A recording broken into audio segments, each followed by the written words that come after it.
Hello, good day, good evening, good morning, good afternoon, kahit sa mga dako sa mundo. Okay? Welcome to Buhay Proby Channel. Ito po si Coach Bonnie na patuloy nagbibigay ng tutorial patungkol sa Live Good para sa mga member na ng Live Good. Okay? Kung ikaw hindi pa member, actually magpa-member ka muna at merong link dyan sa baba para sa para makasali ka rin sa Live Good. Okay? Sa Live Good tutorial video 18 guys, in today's episode, talakayin natin ang tanong, saan ba manggagaling ang mga spillovers?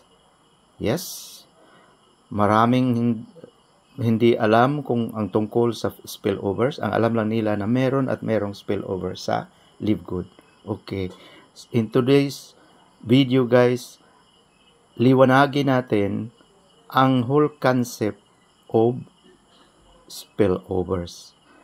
Dahil marami sa atin, lalo na sa mga bagong membro ng Live Good, ay sumali sa Live Good sa buong akala nila na sasali lang sila at maghintay lang sila sa spillovers at kikita na sila. Anyway, totoo naman yan guys. Hindi ko sinasabing hindi yan totoo.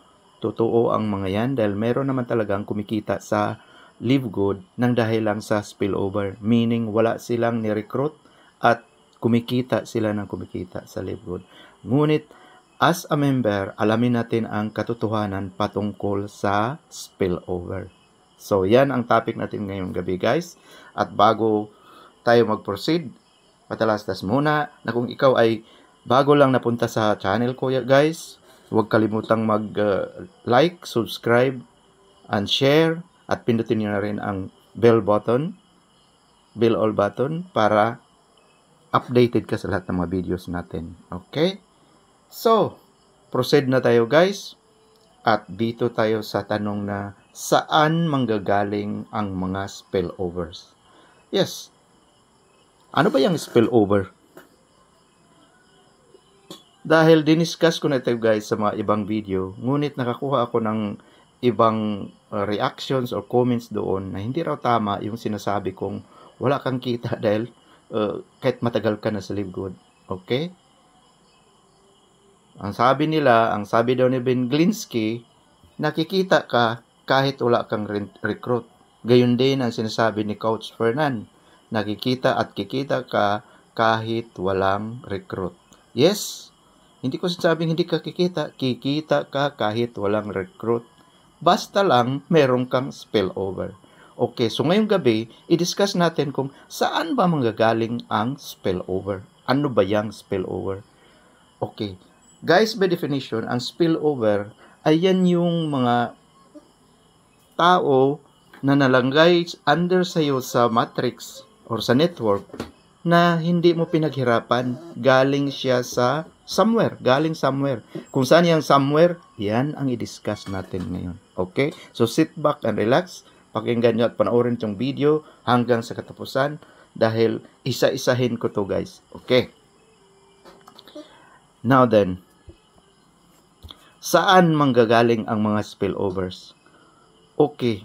Ano ba mga paniwala natin patungkol sa spillover? Okay? Maraming naniwala, lalo na sa mga baguhan, na ang unang-una, ang spillover ay hulog ng langit. Yan ba ang paniwala niyo guys? Yan ba ang sinasabi ng apply niyo? Na ang spillover ay galing sa kung saan. Okay? Bigla lang nahulog sa network niyo. Meaning biyayang galing sa langit, literally hulog ng langit. Okay.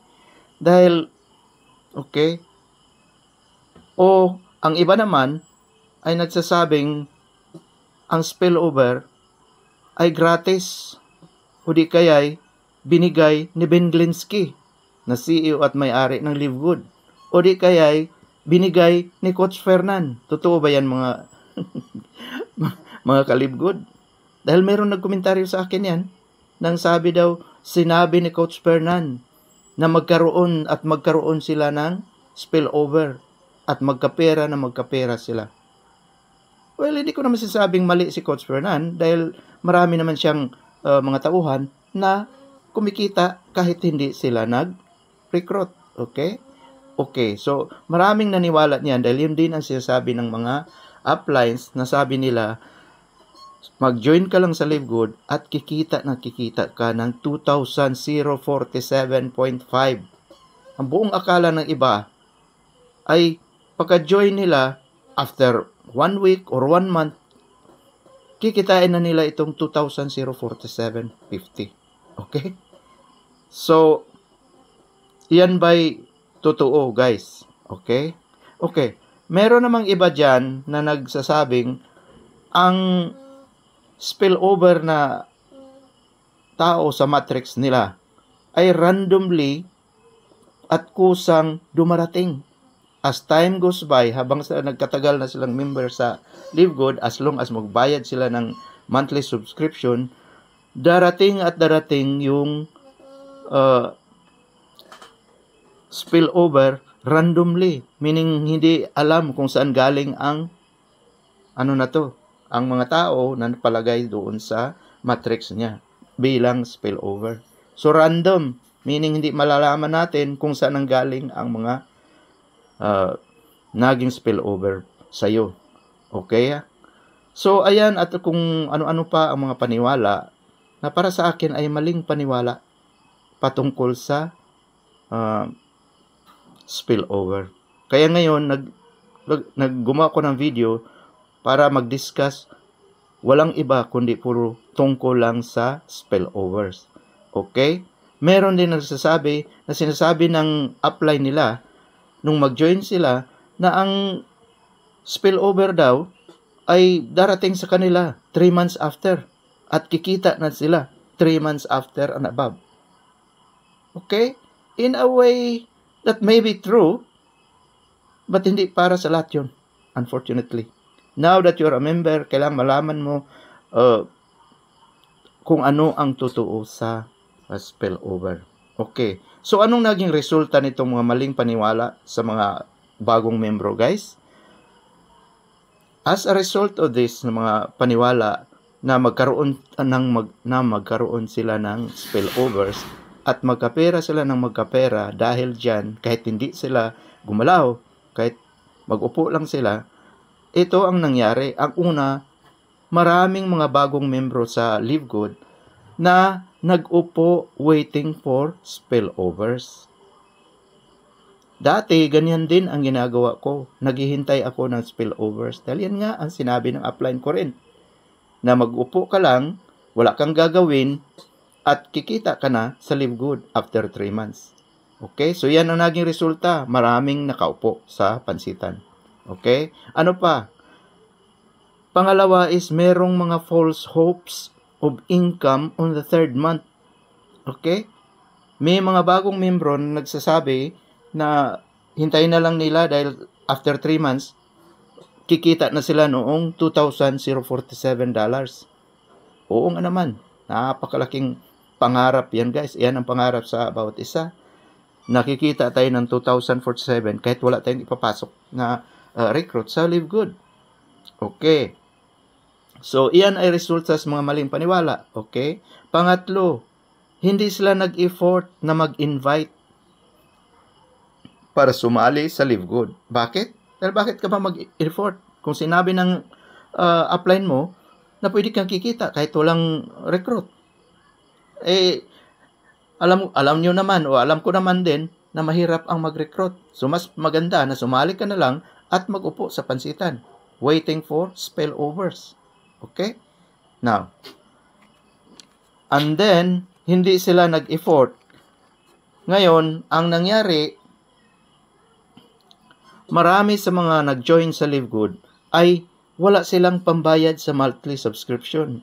Remember na dito sa Live Good, lahat tayo ay required na magbayad ng subscription fee na $995 or 560 pesos. Nung una, siguro ngayon 590 pesos na. Ang bayaran buwan-buwan, okay, monthly, every month, to keep your account active. Okay? Now then, kung wala kang income sa Live Good, ano ang pambayad mo rito? Maraming ang sumali dahil sa gusto nila magkapera. Eh ngayon, dagdagan pa nitong monthly subscription. So anong nangyari? Na-shock sila dahil after 1 month pala, sisingilan na sila ng upline nila na kailangan nila magbayad ng monthly. So that is a culture shock. Na-shock sila dahil bago nga. Hindi masyadong na-explain na hindi na sila nag-effort, so wala silang pinasok, so wala rin silang weekly income. Ngayon, meron pa silang babayaran monthly. Wala na nga silang income, magbabayad pa sa personal pocket nila. Okay? Yan ang pang-4 naging resulta. Pang-5, ano pa naging resulta sa maling paniwala? Ito, disappointment, disappointed. They regretted, bakit pa sila nag-join sa Live Good? Oo nga naman, dahil very disappointing, very frustrating yan. Nangutang ka pa para pang bayad sa membership na 2,950. Ngayon, sisingilan ka na naman ng monthly. At hindi ito guys, haka-haka lang. Marami sa member ko rin na hindi ko napagsabihan na monthly nila, magbayad sila ng 560, ay na-disappoint. At talaga sinabi nila, hindi na ako magpatuloy niyan. Dahil wala na nga akong kita at ano pa, sisingilan pa sila ng 590 buwan-buwan na pambayad. Okay? Nakaisa, 2, 3 buwan na sila. Wala naman silang nakitang income. Which is totoo ha. To so many people, hindi yan I would put it like 75% ng mga bagong member sa Live Good, walang natanggap hanggang sa pangatlong buwan. Okay? Fortunately, yung mga uplines natin, mga diamond na, sinasabi nila meron silang kinita, dahil totoo namang kinita, pero hindi nyo laman guys kung anong pinagdaanan nila at ano ang ginawa nila, kaya naging ganun na lamang milyon-milyon ang income nila. Okay? So, ano pang nangyari guys dahil sa maling paniwala? Number 6, bininta ang kanilang mga account sa Live Good. Bakit? Dahil hindi na nila kayang magbayad ng buwan-buwan. At first of all, wala naman din silang income, kaya wala silang pambayad sa Live Good. Alangan namang kunin pa nila yan sa personal pocket nila. Dahil hindi sila napagsabihan na sana kung gumalaw lang sila, meron silang pambayad nito sa monthly na almost $10. Okay? So, nauna nakita na natin kung ano naging resulta guys sa hindi tamang paniwala o hindi tamang pagkaintindi sa konsepto ng spillover. Ito ngayon ang i-discuss natin. So ano bang totoo sa spillover? Okay? Okay. Pupunta tayo guys sa balikan natin ang discussion patungkol sa spillover. Okay? Pupunta tayo sa menu natin na My Team. Okay? At kung mag-scroll up lang tayo, makikita mo once again itong mga matrix tree. Okay? Para ma-discuss natin, maintindihan natin ang konsepto ng spillover, panoorin natin itong mga images dito. Okay. So, ano ang totoo sa dapat malaman natin patungkol sa spillover? Okay. Unang-una, na ang spillover ay hindi galing sa langit. Okay?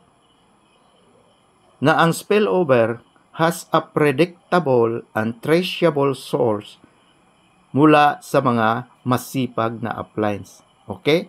Meaning, kung wala kang masipag na uplines, walang spillover na mapunta sa kanino mang downlines. Okay? Hard truth. Pero yan ay, dahil member ka na, kailangan malaman mo ito ngayon.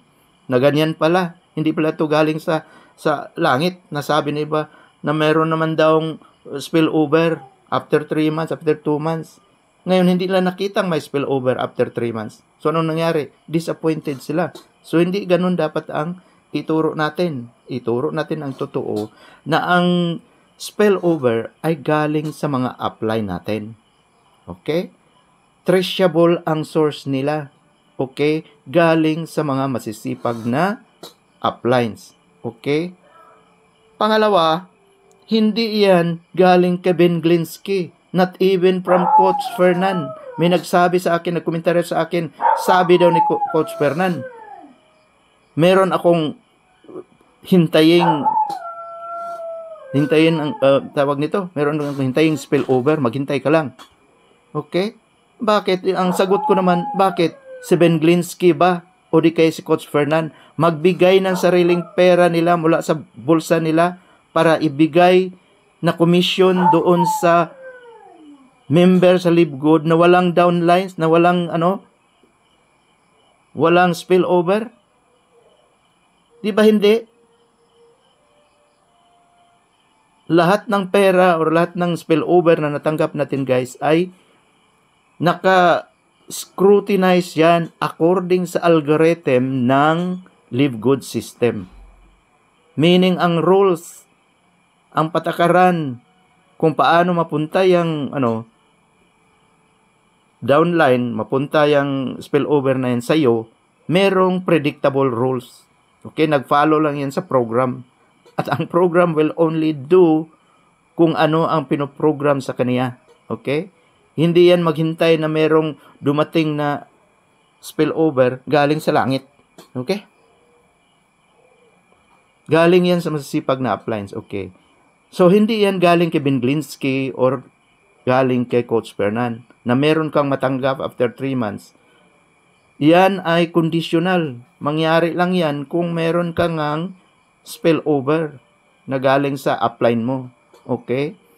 Dahil itong mga taong itong CEO na si Ben Glinsky o di kay si Coach Fernan na Crown Diamond natin, nagtanggap na ng 2 million, 3 million, hindi yan mamigay ng pera sa iyo.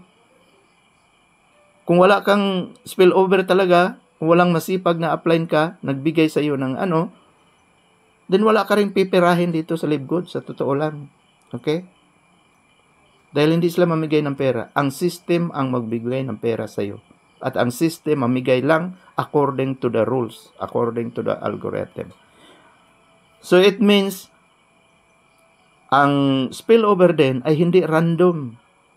But it has a predictable algorithm. Merong rules yan na, or program na pinalo sa computer kung paano ka malagyan ng spillover. Hindi ang computer na bigla lang kumuha ng pangalan sa system at inilagay sa iyo. No. Okay, mamaya i-discuss ko kung paano tayo magkaroon ng spillover. Okay. Isa pang katotohanan sa spillover, it does not come automatically in 3 months. Okay? Hindi totoo na sabihin ng upline mo na maghintay ka lang ng 3 months, meron ka ng spillover at meron ka ng income. Hindi totoo yan. I'm telling you now. Okay? Maaring totoo yan. It can happen. And it happened. But it doesn't mean na it happens to everyone. It happens to you or it happens to me. Dahil paanong yan napunta dyan? It is based on sign-ups. Nakabase sa ilan ang nag-sign up sa Libgood sa team nyo. Okay? Kung walang nag-sign up sa team ninyo, ay wala ni kahit isang downlines o wala kahit ni isang spillover dyan mangyari sa inyo. Okay. Now na-discuss ko na ang katotohanan patungkol sa spillover. Okay. Mag-discuss ako muli paano tayo nagkaroon ng spillover para maintindihan mo. So, ipakita ko sa inyo, ito ang tray structure, matrix tray ko. Okay? Ako yung nasa taas, Boniven Stats, and then meron akong downline na si Gilbert, yan si Rolando, Simplicia. Okay? So again, sasabihin ko, si Simplicia, ito yung nasa third line na pinaka-leftmost. Okay? Yung square na green dyan. Okay? Kung ikaw yan si Simplicia, nag-join ka sa Libgood, medyo lately na. Okay? So, marami ng mga tao nakapag-join, may mga uplines na yan, doon sa itaas mo. So, meaning bago ikaw, Simplicia, naka-join na si Rolando, which is your upline, at nandun na yun si Gilbert, nandun na si Bonipen, at on top of me, nandun si Ernesto Luyaw. Okay? So, lahat tayo ay merong mga uplines. Okay? Now, kung ikaw si Simplicia, which is nandito ka nga sa pinakababa, Ngayon, bago ko lang nag-join at ikaw ang pinagsabihan na in 3 months time, magkaroon ka ng downline. Okay? And because of that, nag-upo ka rin sa pansitan. So, wala kang ginawa, nag-join ka lang. So, anong mangyari sa'yo? Meron bang spillover na malagay sa inyo? Okay. Then, tignan natin kung paano nagka-spillover. Okay. So, dito ako simulang mag-discuss sa akin. Okay. Ako yung nasa pinakataas. Nung mag-join ako, nag-recruit ako ng 2. At ito yung makita mo na naka-orange dyan sa baba, sa first level. Mga orange na yan. Iyang si Gilbert at saka si Teresita, who is my wife. Okay? Now, nilagay yan sa system niyan dahil 2 pa lang ang recruit ko. Pero naintindihan ko to. So, nag-recruit na naman ako ng directs ko. At kinuha ko itong pangatlo, who is itong si Rolando, kapatid ko. So, ang system, nakita niya na puno na yung 2 sa first level ko. So, si Rolando, na pangatlo kong recruit, ay inilagay ng system dito under kay Gilbert. Yan yung si Rolando B. Okay?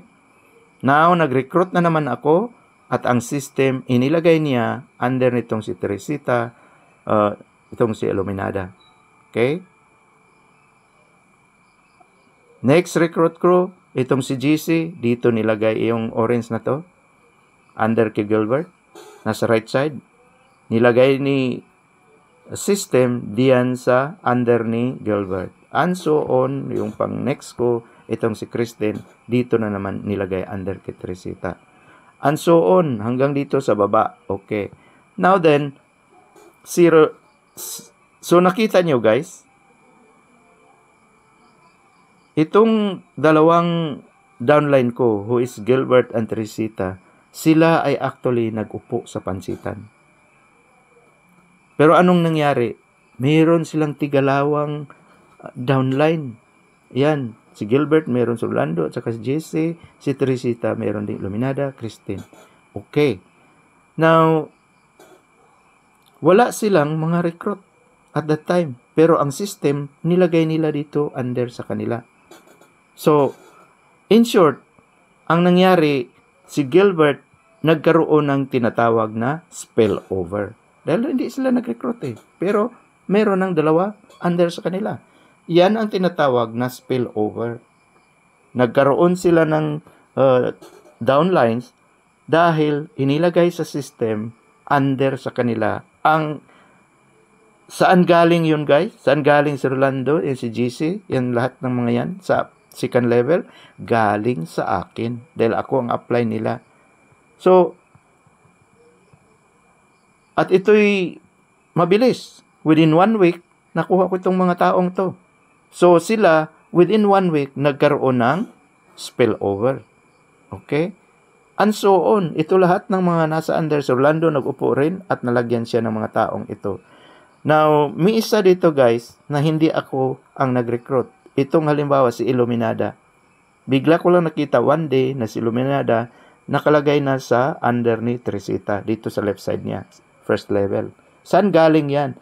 Iyan ay hindi ko alam, pero natanong ko yung upline ko, who is si Ernesto Luyaw, next to me here sa taas. Siya ang nag-recruit niyan.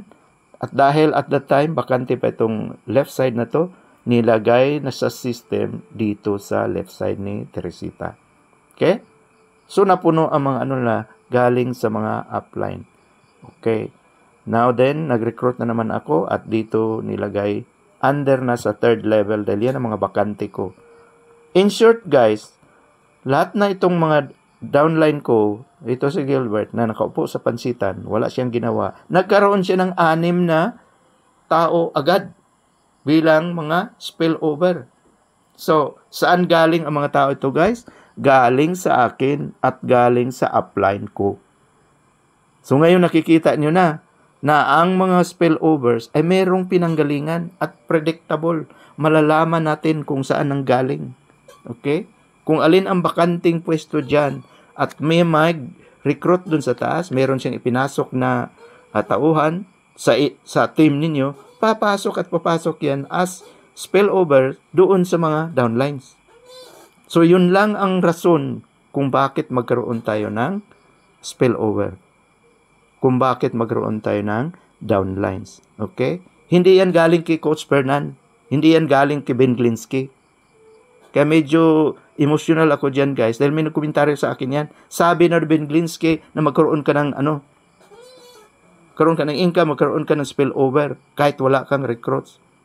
Yan din daw ang sinabi ni Coach Fernan. Of course, yan ang sabihin nila. Kailangan naman sabihin nila na magka-downline ka lang kung gagalaw yung mga uplines nyo. What if hindi sila gagalaw? Yan na nga ang ngayon. Yun na nga ang katotohanan ngayon. What if hindi siya galaw? Okay.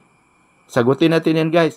Kung halimbawa, itong Simplicia, pagkasali niya, wala nang nag-recruit sa mga uplines niya. Hindi nag-recruit si Rolando, itong si Gilbert, itong si Boniven, at itong si Ernest Uluyaw, who is my upline.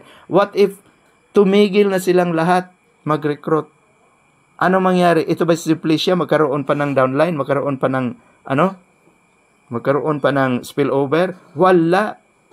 Kahit maghintay pa siya ng ilang taon, kung lahat ng mga uplines niya ay tumigil na, wala ni isang mapunta sa kanyang spillover. At wala ni katiting na piso papasok sa account niya. Yan ang totoo. So now, natindihan nyo na ang saan nanggaling ang spillover. Galing sa mga masipag na uplines. Kung walang masipag na uplines, walang downlines at walang spillover. Ano mangyari kung walang spillover? Wala ka rin kikitain sa LiveGood. Because first of all, ikaw, hindi ka nag-recruit sa sarili mo. Kung ikaw Simplicia, nag-recruit ka ng kahit isa man lang or dalawa, outright, ang dalawang yun mailagay under sa'yo. At kung meron mang spillover galing sa upline mo, galing kay Rolando, ilagay na siya sa downline, as a downline, doon sa downline mo. Meaning, naka second level na sila. So, gaano kabilis? Mabilis ang paglago ng network mo kung ikaw mismo ay nag-recruit din.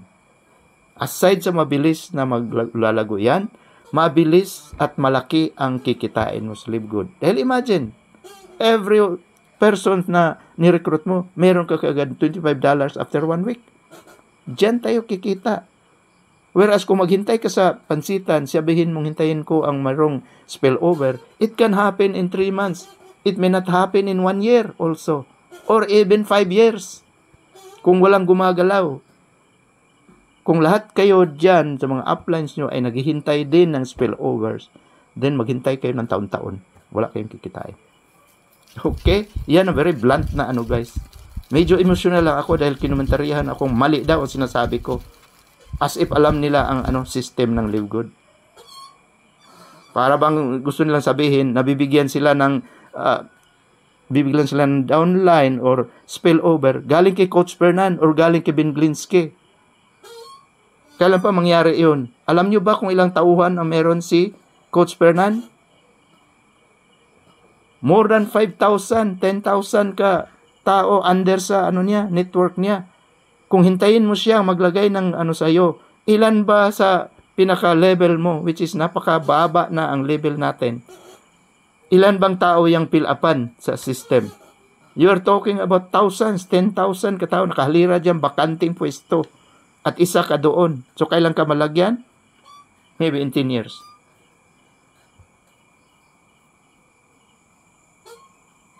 So, paano natin palaguin ang network natin? Guys, negosyo natin ito. Bawat isa sa atin ay kailangan magbuo ng sarili niyang team. Okay? Ikaw ang gustong yumaman, so ikaw ang dapat magtrabaho. Huwag mong iasa sa upline mo. Dahil si upline ay busy rin trying to build up his network. At hindi lang ikaw ang nabilong sa network niya. Maraming tao.